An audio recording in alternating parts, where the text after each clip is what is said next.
हाय developers. मैं हूं शुभम वर्मा और आज हम देखेंगे एक नहीं दो नहीं बल्कि पूरे 50 प्लस जावास्क्रिप्ट इंटरव्यू क्वेश्चन। ठीक है, तो आइए स्टार्ट करते हैं।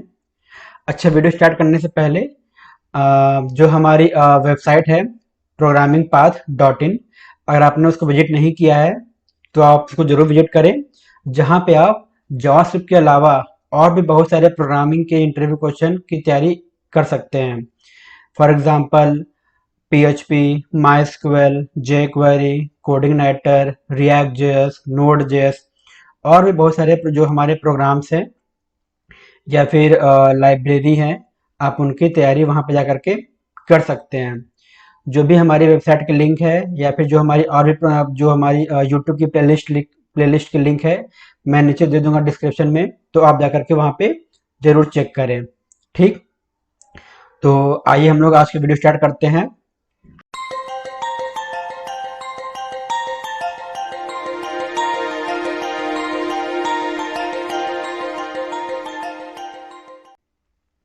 तो हमारा पहला क्वेश्चन है, व्हाट इज जावास्क्रिप्ट। जावास्क्रिप्ट क्या होता है? तो जावास्क्रिप्ट जो होता है वो उसको हम लोग एक high level server side programming language भी कहते हैं, या फिर हम लोग इसको आप कह सकते हैं क्लाइंट साइड लैंग्वेज भी होता है, या कहीं कहीं इसको सर्वर साइड लैंग्वेज बोला जाता है, या फिर इसको हाई लेवल स्क्रिप्टिंग लैंग्वेज भी बोला जाता है। ठीक, जिसका यूज किया जाता है वेब एप्लीकेशन को डेवलप करने के लिए। मोस्टली जावास्क्रिप्ट का यूज किया जाता है जो हमारे कॉम्प्लेक्स प्रोग्रामिंग होते हैं या फिर कॉम्प्लेक्स प्रोग्रामिंग के जो फीचर्स होते हैं उनको डेवलप करने के लिए हम लोग इसका यूज करते हैं। अब वो कॉम्प्लेक्स टाइप के फीचर क्या होते हैं? फॉर एग्जांपल मैप होता है, 2D या 3D ग्राफिक्स होता है, वीडियो होता है। इन सभी के लिए हम लोग जावास्क्रिप्ट का यूज करते हैं। और हम लोग और भी बहुत सारे फीचर बनाने में इसका यूज कर सकते हैं, जैसे कैलकुलेट करने के लिए, मैनिपुलेट करने के लिए, या फिर डेटा को वैलिडेट करने के लिए। ये तो हमारे सब कुछ नॉर्मल है जावास्क्रिप्ट के लिए, तो इन सभी के लिए हम लोग जावास्क्रिप्ट का यूज करते हैं। अगला क्वेश्चन है, what are the JavaScript data types. JavaScript में जो डेटा टाइप्स होते हैं वो कितने टाइप्स के होते हैं? पहला है नंबर, दूसरा स्ट्रिंग, तीसरा बुलियन, चौथा ऑब्जेक्ट, पांचवा अनडिफाइंड और जो लास्ट है छठा वो है नल। ठीक है, अगला क्वेश्चन देखते हैं, what is the use of is nine function. जो हमारा इज नाइन फंक्शन होता है उसका क्या यूज होता है? तो इज नाइन फंक्शन जो होता है वो रिटर्न करता है ट्रू अगर जो हमारा वेरिएबल है वो नंबर नहीं है, अदरवाइज वो हमें फॉल्स रिटर्न करता है। अगला क्वेश्चन है, what are the undeclared and undefined variable. तो अनडिक्लेयर और अनडिफाइंड वेरिएबल क्या होता है? अनडिक्लेयर मतलब कि वो वेरिएबल जो कि हम लोग जिसको एक्सेस करने का प्रयास कर रहे हैं पर वो सिस्टम में हमारे एग्जिस्ट ही नहीं करता है, वो होता है अनडिक्लेयर्ड। और अनडिफाइंड वेरिएबल वो होता है जो कि हमारे सिस्टम में एग्जिस्ट तो करता है लेकिन उसमें कोई वैल्यू असाइन नहीं होती है, उसको हम लोग बोलते हैं अनडिफाइंड। अगला क्वेश्चन है, what are global variables and how are these variable declared. मतलब जो हमारे ग्लोबल वेरिएबल होते हैं वो क्या होते हैं और उनको कैसे हम लोग उसको डिक्लेयर करते हैं। तो जनरली हम लोग जानते हैं कि जावास्क्रिप्ट में जब हम लोग वेरिएबल बनाते हैं तो हम लोग वहाँ पे लेट, कॉन्स्ट और वैर कीवर्ड का यूज करते हैं। लेकिन अगर हम लोग इस कीवर्ड का यूज ना करें, मतलब अगर हम लोग लेट, वैर या फिर कॉन्स्ट कीवर्ड का यूज ना करें, तो उस टाइप के वेरिएबल हमारे बन जाते हैं ग्लोबल वेरिएबल। आप यहाँ पे एग्जाम्पल देख सकते हैं। लेकिन जनरली हमें क्या होता है कि ग्लोबल वेरिएबल का यूज नहीं करना चाहिए, क्योंकि अगर हम लोग ग्लोबल वेरिएबल का यूज करते हैं अपने सिस्टम में तो ये होता क्या है कि जो हमारे बाकी वेरिएबल होते हैं उससे ये क्लैश कर सकते हैं या फिर कॉन्फ्लिक्ट कर सकते हैं। और अगर ऐसा कुछ प्रॉब्लम होता है तो फिर इनको डिबग करना काफी ज्यादा मुश्किल होता है, इसलिए हमें जनरली ग्लोबल वेरिएबल का यूज नहीं करना चाहिए। अगला क्वेश्चन है, what is this keyword in JavaScript. तो जो हमारा दिस कीवर्ड होता है उसका यूज किया जाता है जो हमारा ऑब्जेक्ट होता है उसको रेफर करने के लिए। ठीक, जो दिस कीवर्ड होता है वो ना कोई वेरिएबल है, ठीक, ये बस एक कीवर्ड होता है। ठीक है, और जो हमारा दिस कीवर्ड होता है हम लोग इसकी वैल्यू को चेंज नहीं कर सकते हैं। अगला क्वेश्चन है, what is an object. Object क्या होता है? तो ऑब्जेक्ट जो होता है उसको हम लोग बोलते हैं as a object oriented technology. जैसा हम लोग जानते हैं कि हमारे आसपास बहुत सारे ऑब्जेक्ट होते हैं, for example dog, desk, television, bicycle, ये सब क्या है? ये सब एक तरीके के ऑब्जेक्ट होते हैं। और सभी ऑब्जेक्ट मतलब जितने भी ऑब्जेक्ट हैं, हर ऑब्जेक्ट का अपना एक स्टेट और बिहेवियर होता है। जैसे डॉग, डॉग का स्टेट क्या होता है? जैसे नेम है और उसका कलर है, ये उसके स्टेट हैं। और उनके बिहेवियर, जैसे वो भौंकते हैं या फिर वो पूंछ हिलाते हैं, वो उसके बिहेवियर होते हैं। ठीक उसी तरह सॉफ्टवेयर इंडस्ट्री में भी जो हमारे सॉफ्टवेयर होते हैं, सॉफ्टवेयर इंडस्ट्री में जो हम लोग ऑब्जेक्ट यूज करते हैं, वो भी रियल वर्ल्ड की तरह ही उसमें भी स्टेट और बिहेवियर होते हैं। जो स्टेट होते हैं उनको हम लोग बोलते हैं फील्ड्स या फिर वेरिएबल, और जो हमारे बिहेवियर होते हैं उनको हम लोग बोलते हैं मेथड्स या फिर फंक्शन। ठीक है। जो हमारे ऑब्जेक्ट होते हैं उनको हम लोग वेरिएबल्स भी बोलते हैं। ठीक है। अगला क्वेश्चन है, what is triple equal to operator? तो जो ट्रिपल इक्वल टू ऑपरेटर होता है, ये एक स्ट्रिक्ट इक्वलिटी ऑपरेटर होता है। मतलब इसका जो हम लोग यूज करते हैं, ये तो हम लोग यूज करते ही हैं कि दो वेरिएबल के बीच में कंपेयर करने के लिए कि दोनों की वैल्यू सेम है या नहीं। साथ ही साथ हम लोग इसका यूज करते हैं जो हमारा जो वेरिएबल है उसके डेटा टाइप्स को चेक करने के लिए भी हम लोग ट्रिपल इक्वल टू का यूज करते हैं। अगला क्वेश्चन है, how you can submit A form using JavaScript? मतलब जावास्क्रिप्ट में अगर हमें कोई फॉर्म सबमिट करना होगा तो हम कैसे सबमिट करेंगे? तो उसके लिए हम लोग document dot form name dot submit नाम का जो स्टेटमेंट होता है हम लोग उसका यूज करते हैं फॉर्म को सबमिट करने के लिए। अगला क्वेश्चन है, what are all the looping structure in JavaScript? तो मतलब जावास्क्रिप्ट में जो लूपिंग स्ट्रक्चर होते हैं वो कितने टाइप्स के होते हैं? तो तीन टाइप्स के होते हैं, फॉर, व्हाइल और डू व्हाइल लूप। पहला क्वेश्चन है, what would be the result of 3 + 2 + 7? तो जैसा आप एग्जाम्पल में देख पा रहे हैं, 3 और 2 क्या है? वो इंटीजर है, तो जावा से क्या करेगा, इन दोनों को ऐड कर देगा। लेकिन जो हमारा 7 है वो स्ट्रिंग है, तो इसका सिंपल आउटपुट हो जाएगा 57। अगला क्वेश्चन है, what do you mean by null in JavaScript? तो नल जो होता है वो आप कह सकते हो कि ये एक ना ही ये वैल्यू है ना ही ये ऑब्जेक्ट है। ठीक है। नल मतलब कुछ भी नहीं होता है, ना ये ऑब्जेक्ट है, ना स्ट्रिंग है, ना बूलियन है, ना ही नंबर है, ना ही ये एरे ऑब्जेक्ट है। नल मतलब कि नल, ये अपने आप ही नल होता है। ठीक है। अगला क्वेश्चन है, what is use of the delete operator? Delete operator मतलब कि जो हमारा डिलीट ऑपरेटर उसका यूज क्यों किया जाता है? तो जो हमारा डिलीट ऑपरेटर होता है इसका यूज किया जाता है जो हमारी प्रॉपर्टी होती है उसकी वैल्यू को डिलीट करने के लिए। फॉर एग्जाम्पल, आप यहाँ पे देख सकते हैं एक वेरिएबल है हमारे पास स्टूडेंट नाम का, जिसमें एज उसकी 20 है और बैच में ABC है।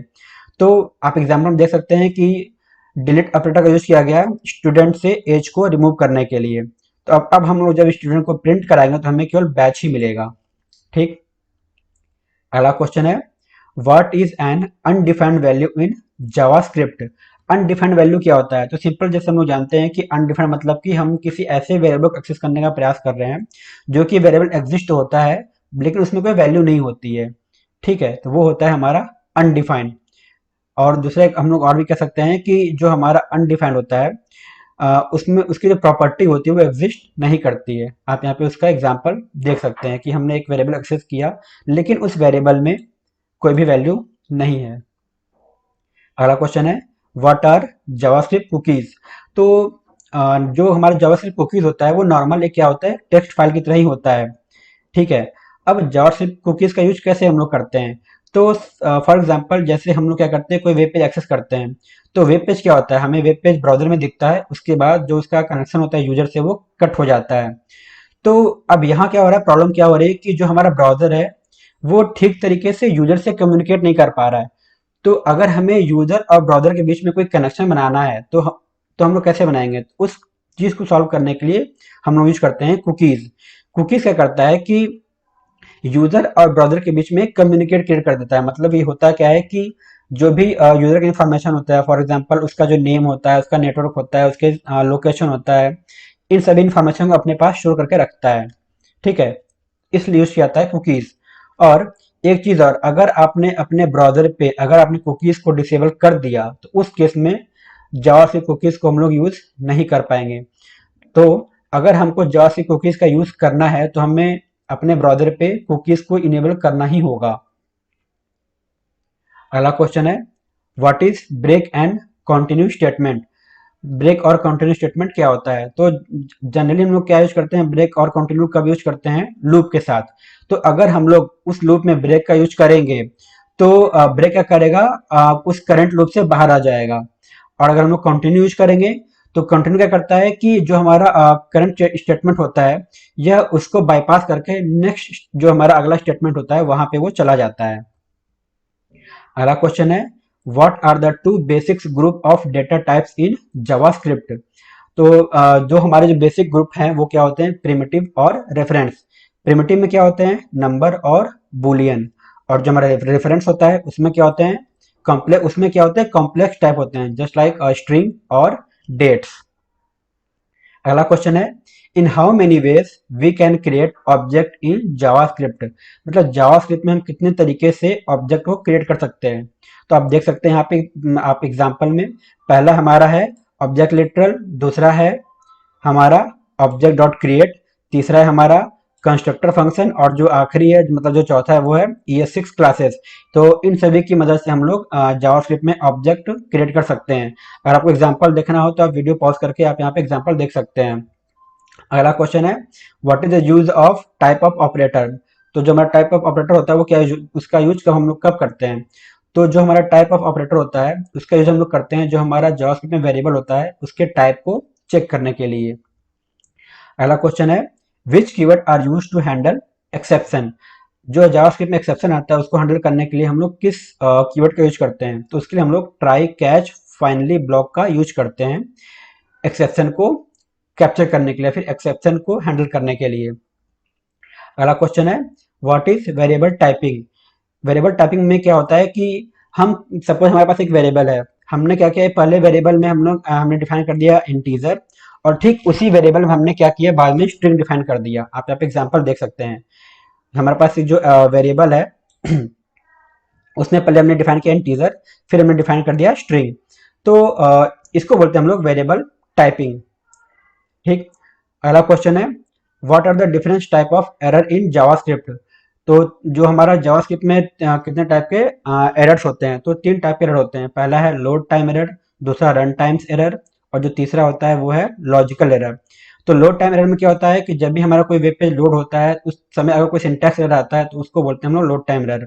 रन टाइम एरर में क्या होता है कि अगर हम लोग HTML में कोई प्रॉब्लम हो जाती है, मतलब HTML में हम लोग कोड लिखते हैं, अगर वहाँ पे कोई कुछ प्रॉब्लम हो जाए, उसमें कुछ चेंजेस हो जाए, या फिर कुछ इधर उधर उसमें कोई कमांड मिसप्रिंट हो जाए, तो वहाँ पे जो एरर आता है उसको बोलते हैं रन टाइम एरर।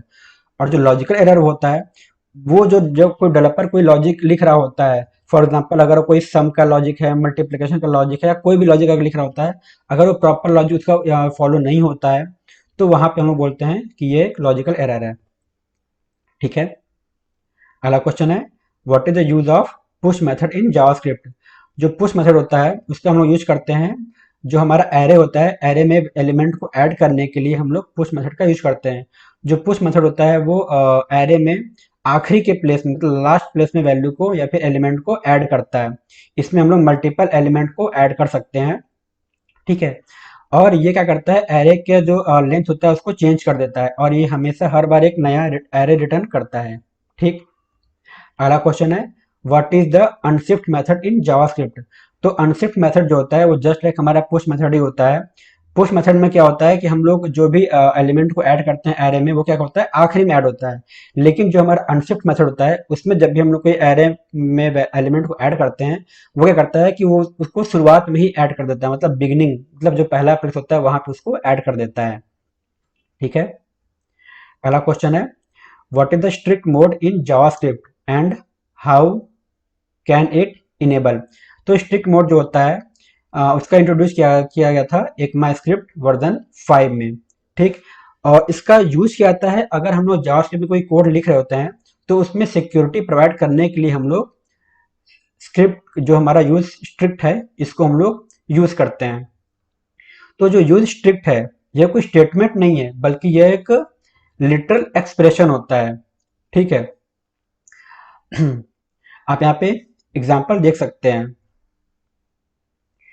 हमने यहाँ पे यूज किया यूज स्ट्रिक्ट और x इजिकल टू 3.4। अब हमने ये यूज तो किया, लेकिन हमने डिफाइन नहीं किया कि जो हमारा एक्स टाइप का वेरिएबल है वो क्या है, वेर है, लेट है या कॉन्स्ट है, किस टाइप का वेरिएबल है। अगर हमने डिफाइन नहीं किया तो ये हमें तुरंत दे देगा रेफरेंस एरर। ठीक। और जो हमारा यूज स्ट्रिक्ट होता है, इसको हम लोग जो i9 होता है, मतलब कि जो इंटरनेट एक्सप्लोरर का जो 9 वर्जन होता है, हम लोग उसमें या उसके पहले वाले वर्जन में इसका हम लोग यूज नहीं कर पाएंगे। ठीक है। अगला क्वेश्चन है, what is window dot onload and on document ready. ठीक है, तो विंडो डॉट ऑनलोड क्या होता है कि जब भी हमारा इसको जब हम यूज करते हैं, तो जब तक हमारा पूरा पेज लोड नहीं हो जाता तब तक जो हमारा विंडो डॉट ऑनलोड फंक्शन होता है वो वर्क नहीं करेगा। जबकि ऑन डॉक्यूमेंट रेडी जो होता है, जैसे ही हमारा डोम लोड होगा ये वैसे ही वर्क करने लगेगा। दूसरा डिफरेंस क्या है कि विंडो डॉट ऑनलोड जो होता है वो जावास्क्रिप्ट इवेंट होता है, और ऑन डॉक्यूमेंट रेडी जो होता है वो jQuery इवेंट होता है। अगला क्वेश्चन है, what is an anonymous function in JavaScript. मतलब जावास्क्रिप्ट में जो एनोनिमस फंक्शन होता है वो क्या होता है। तो एनोनिमस फंक्शन मतलब कि एक ऐसा फंक्शन जिसका कोई नेम ही नहीं है। मतलब हम लोग क्या करते हैं, जब भी कोई फंक्शन बनाते हैं जावास्क्रिप्ट में, तो हम लोग क्या यूज करते हैं, उसका फंक्शन कीवर्ड का यूज करते हैं, और फंक्शन कीवर्ड के साथ हम लोग उसका नाम यूज करते हैं। ठीक है। लेकिन एनोनिमस फंक्शन में क्या होता है कि हम लोग कीवर्ड यूज करते हैं फंक्शन का, लेकिन फंक्शन के साथ हम लोग कोई नाम यूज नहीं करते हैं। फॉर एग्जाम्पल जैसे नॉर्मल फंक्शन में हमने क्या किया, सम फंक्शन सम हम लोग यूज करते हैं, लेकिन अब वो क्या हो गया, एक हमारा नॉर्मल फंक्शन हो गया। लेकिन जो हमारा एनोनिमस फंक्शन होता है उसमें हम लोग कोई भी नाम यूज नहीं करते हैं। आप यहाँ पे एग्जाम्पल देख सकते हैं कि आ, देख सकते हैं यहाँ पे great is equal to function. अब यहाँ फंक्शन में कोई भी नेम नहीं है, तो ये हमारा एग्जाम्पल हो गया एनोनिमस फंक्शन का। ठीक है। अगला क्वेश्चन है, इज जावास्क्रिप्ट केस सेंसिटिव। तो हाँ, जावास्क्रिप्ट जो होता है वो हमारा केस सेंसिटिव होता है। Give its example.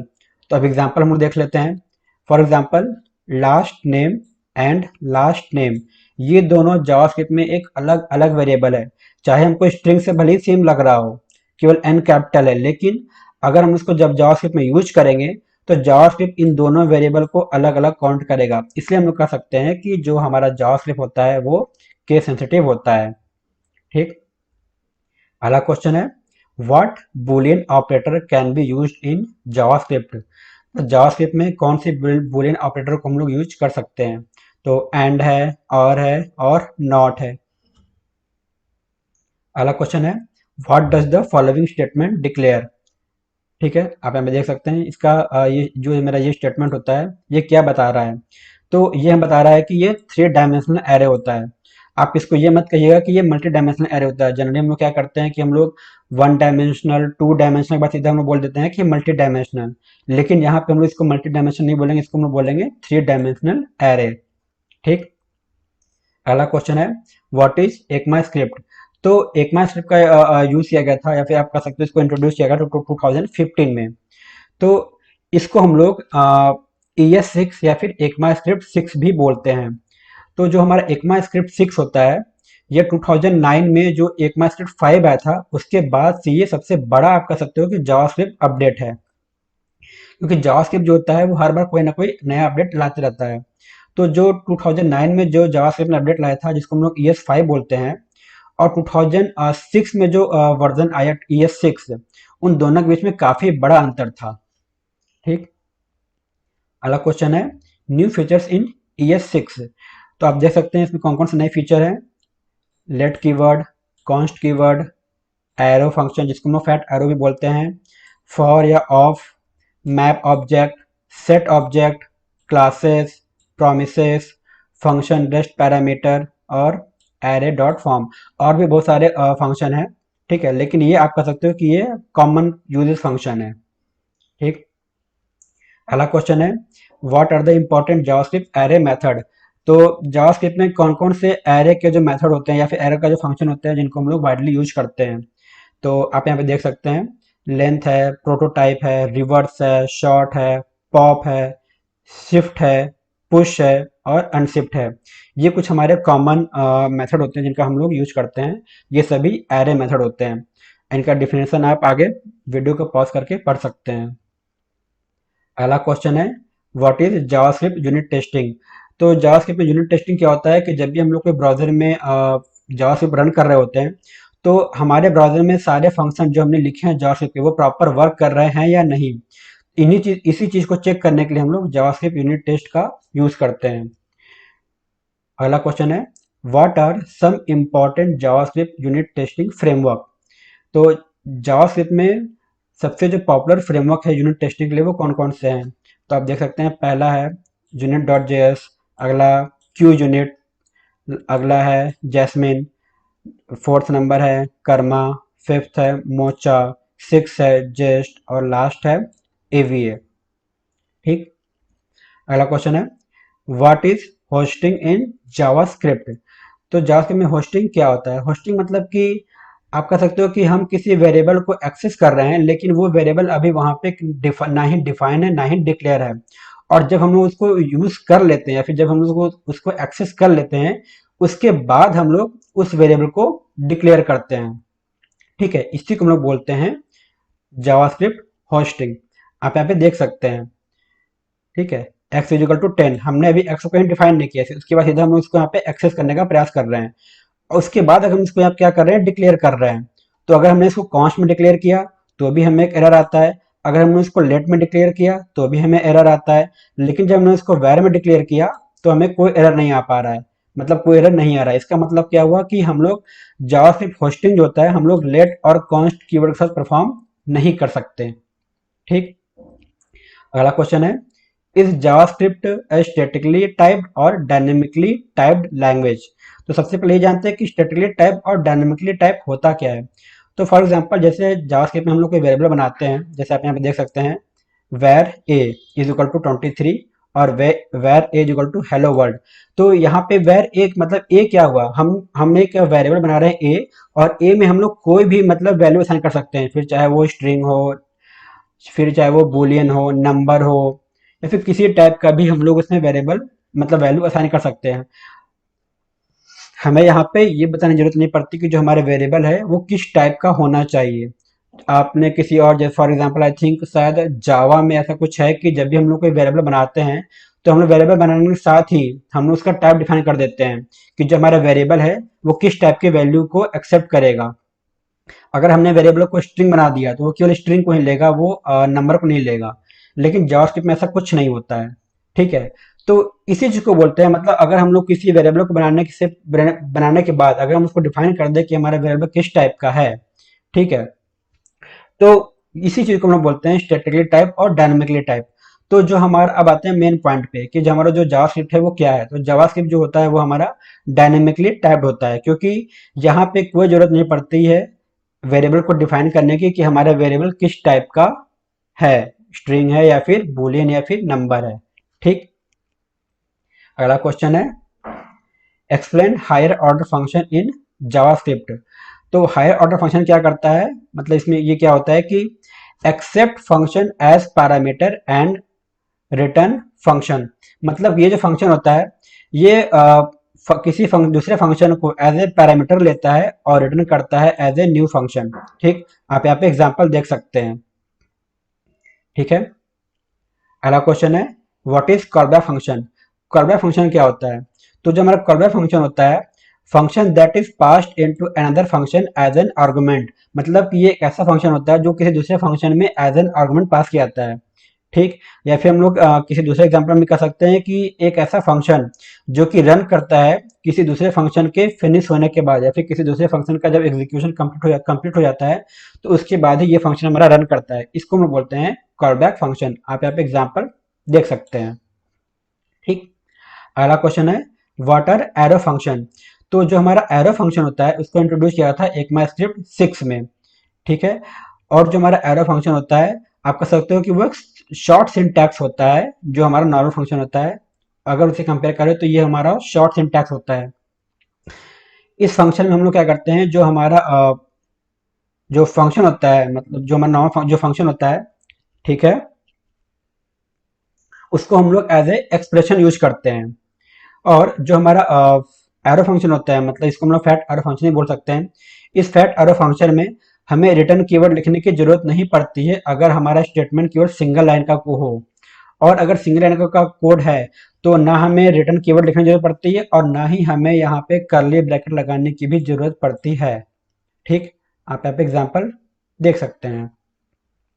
अगला क्वेश्चन है difference between normal function and arrow function in JavaScript. तो जो सबसे पहला डिफरेंस वो ये है कि हम जो हमारा फैट एरो फंक्शन है या फिर जो एरो फंक्शन है उसको हम लोग एज ए कंस्ट्रक्टर यूज नहीं कर सकते। क्यों? क्योंकि फैट एरो फंक्शन में हम लोग न्यू कीवर्ड का यूज नहीं कर सकते हैं। इसलिए अगर हम लोग किसी फंक्शन में जावास्क्रिप्ट में अगर हम लोग न्यू कीवर्ड का यूज नहीं कर पा रहे हैं तो वहां पे हम लोग कंस्ट्रक्टर फंक्शन को उसको एज ए मतलब यूज नहीं कर सकते। दूसरा डिफरेंस क्या होता है कि जो हमारा नॉन कंस्ट्रक्ट जो हमारा एरो फंक्शन होता है इसका अपना कोई भी दिस कीवर्ड नहीं होता। ठीक, और जो लास्ट है वो ये कि जो हमारा एरो फंक्शन होता है उसमें हम लोग डुप्लीकेट नेम पैरामीटर को पास नहीं कर सकते। पहला क्वेश्चन है what is the real name of JavaScript. JavaScript का रियल नेम क्या है? तो जावास्क्रिप्ट का रियल जो सबसे पहला नेम था वो था मोचा। ठीक है, जिसको बनाया था जो नेटस्केप के फाउंडर हैं मार्क एंडरसन।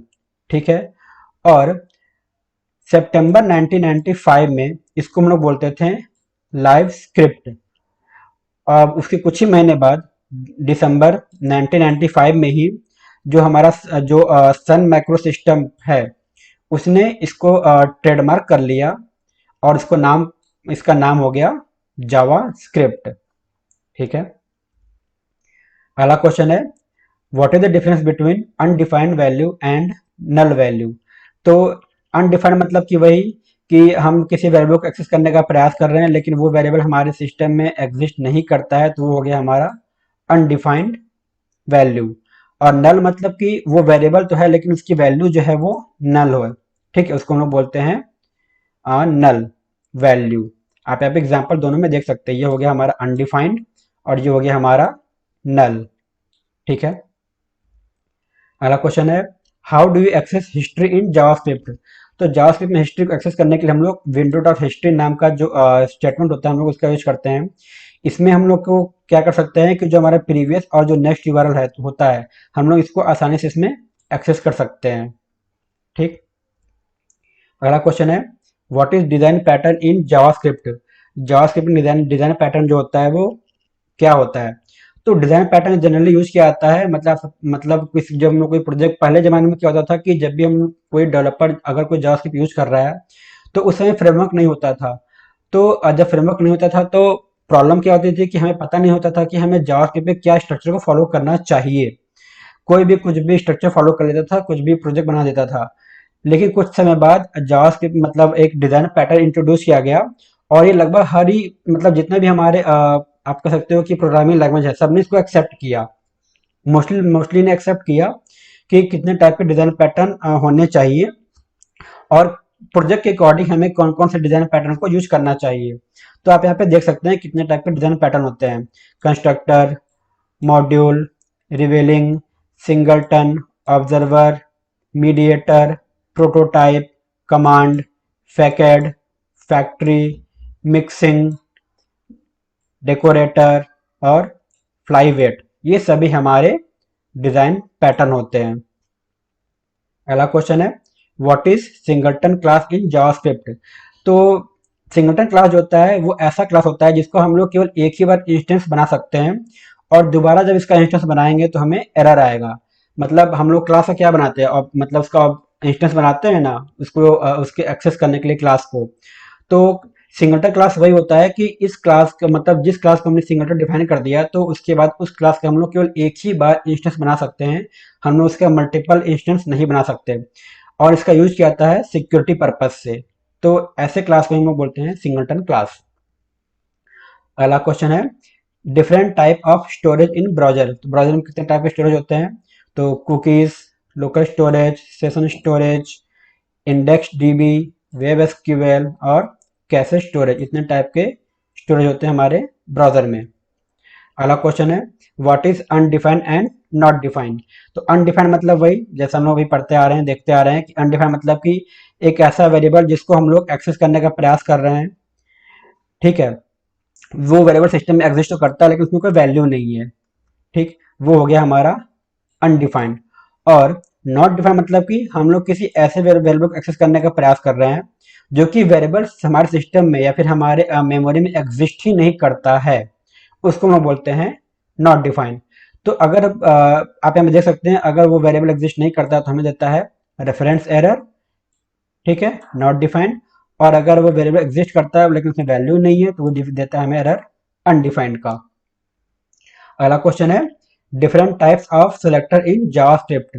तो कितने टाइप के सिलेक्टर होते हैं आप यहाँ पे देख सकते हैं, आईडी, क्लास और एल डिव h1, ये सब हमारे क्या है, सिलेक्टर ही होते हैं।